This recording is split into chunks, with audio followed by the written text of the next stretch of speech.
অনেক দিন থেকেই আমার একটা পাহাড় কেনার শখ, কিন্তু পাহাড় কে বিক্রি করে তা জানি না। যদি তার দেখা পেতাম, দামের জন্য আটকাতো না। আমার নিজস্ব একটা নদী আছে, সেটা দিয়ে দিতাম পাহাড়টার বদলে।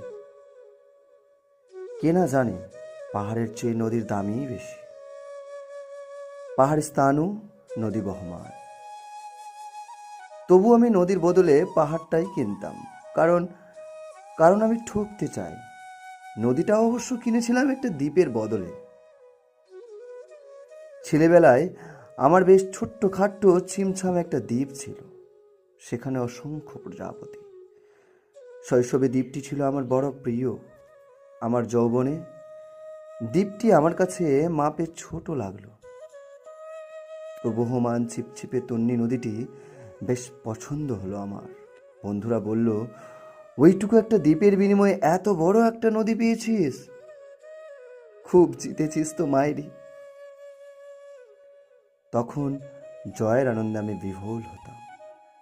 তখন সত্যিই আমি ভালোবাসতাম নদীটিকে। নদী আমার অনেক প্রশ্নের উত্তর দিত, যেমন, বলো তো আজ সন্ধ্যাবেলা বৃষ্টি হবে কিনা। সে বলতো, আজ এখানে দক্ষিণ গরম হাওয়া, শুধু একটা ছোট্ট দ্বীপে বৃষ্টি।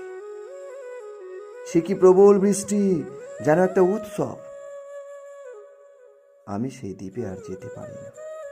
সে জানত, সবাই জানে, শৈশবে আর ফেরা যায় না। এখন আমি একটা পাহাড় কিনতে চাই। সেই পাহাড়ের পায়ের কাছে থাকবে গহন অরণ্য। আমি সেই অরণ্য পার হয়ে যাব।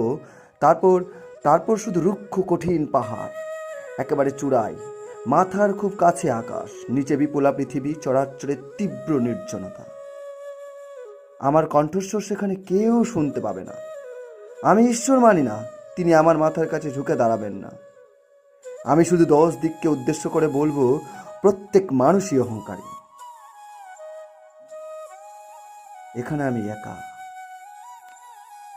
এখানে এখানে আমার কোনো অহংকার নেই। এখানে জয়ী হবার বদলে ক্ষমা চাইতেই ভালো লাগে। হে 10 দিক, আমি কোনো দোষ করিনি, আমাকে ক্ষমা করো।